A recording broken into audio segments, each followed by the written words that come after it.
Hello বন্ধুরা, সবাই কেমন আছো? আমি প্রিয়াঙ্কি চলে এসেছি নতুন একটি ব্লগ নিয়ে। দেখো, আজকে সাজগোজ করে রেডি হয়ে গেছে, যাচ্ছি ননদের বন্ধুর বাড়ি পুজোতে, মাঘী পূর্ণিমার পুজো। এবার ওখানে আজকে নাম সংকীর্তনের দল বসবে। দেখো, সেজেগুজে রেডি হয়ে আমি চলে তো যাচ্ছি। আজকে আমি একাই যাচ্ছি, আমার হাজব্যান্ডও যাচ্ছে না, ছেলেও যাচ্ছে না। এই দেখো, ওখানে কেক কাটিং পর্ব চলছে, মানে গোপালের জন্মদিন হিসাবে। তারপর সবাইকে কেক বিতরণও করা হয়ে গেল। একটু পরে দেখাবো ভিডিওতে যে ওখানে ছোট ছোট 3টে কি সুন্দর গোপাল রয়েছে, এত সুন্দর সাজানো হয়েছে, দেখে খুব ভালো লাগলো, মনটা ভরে গেল। কারণ আমরা তো সব সময় মানে এত যত্ন আত্তির করে করতে পারি না। এখন তো আমার সময় নেই বলে আমি ঠাকুরের পেছনে সত্যিই সময় দিতে পারছি না, কিন্তু খুব খারাপও লাগে। এই দেখো, ওখানে গেলাম যেহেতু, একটু তিলক চন্দন দিয়ে নিলাম, কারণ নাম সংকীর্তনের স্থানে গিয়েছি, তিলক পরবো না এটা তো হয় না। আগে এই দিদিভাইটা পরে নিল, তারপরে পরে নিলাম আমি। কিন্তু দুর্ভাগ্যবশত এত আমার ঘাম হচ্ছিল যে আমার তিলক ধরছিলই না। দাদাভাইটা বলছিল যে তোমার তো তিলক ধরছে না। আমি না ধরুক, তবুও তো আপনি দিয়ে দিন, কারণ এখানে এসেছি যখন আমি কপালে তিলক পরবই, যে যাই বলুক না কেন। আমি ভীষণই পছন্দ করি, আমার খুব ভালো লাগে, তাই একটু তিলক পরে নিলাম।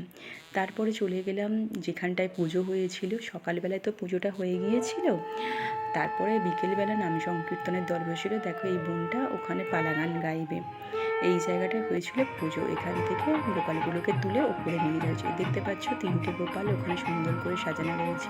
বোনটা নাম সংকীর্তন শুরু করার আগে, পালা গান শুরু করার আগে সবাইকে প্রণাম জানিয়ে নিয়েছে। দেখো, কত বাড়িতে লোকজন এসছে। দিদিভাইয়ের ছাদেতেই হয়েছিল এই অনুষ্ঠানটা, কারণ একটা পারিবারিকই অনুষ্ঠান বলতে গেলে, ছোট করে।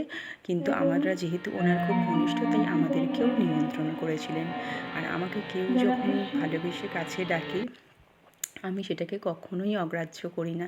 আর দেখো, এই ছোট বাচ্চাটার ভিডিও করাটা এই জন্য বিশেষ করে, এত ছোট ছেলে, তাও কি সুন্দর দেখো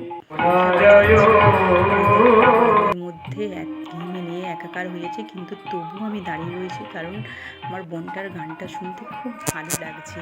এবারে গান শোনা হয়ে যাওয়ার পরে এবারে আমি বিশেষত আমি দাঁড়িয়ে আছি, কারণ সবাই বসে আছে, আমি দাঁড়িয়ে আছি কারণ আমি তাড়াতাড়ি বেরিয়ে আসবো। তোমাদের আগেই বললাম যে ছেলেকে রেখে গেছি শাশুড়ি মায়ের কাছে।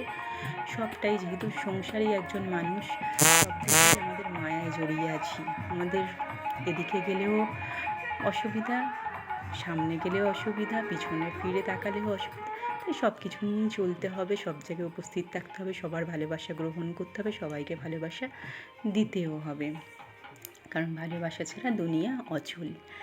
তাই দিদির কথা রাখতেই আমি ক্ষণিকের জন্য, কিছু সময়ের জন্য গিয়েছিলাম। তারপর বোনের পালা আসরটা ঠিক যখন জমে উঠলো, আমাকে চলে আসতে হলো। খুবই খারাপ লাগছিল। এই দেখো, পুজোর জায়গাটা এবং বাড়ির চারপাশটা তোমাদের ঘুরিয়ে দেখালাম। তারপরে বসে গেলাম খেতে। খাবারে হয়েছিল খিচুড়ি, আলুর দম আর একটা তরকারি, পায়েস, চাটনি আর মিষ্টি। কোনটা দেখাতে পারলাম না। ভিডিওটা ভালো লাগলে প্লিজ লাইক কমেন্ট করে দিও বন্ধুরা। ভালো থেকো।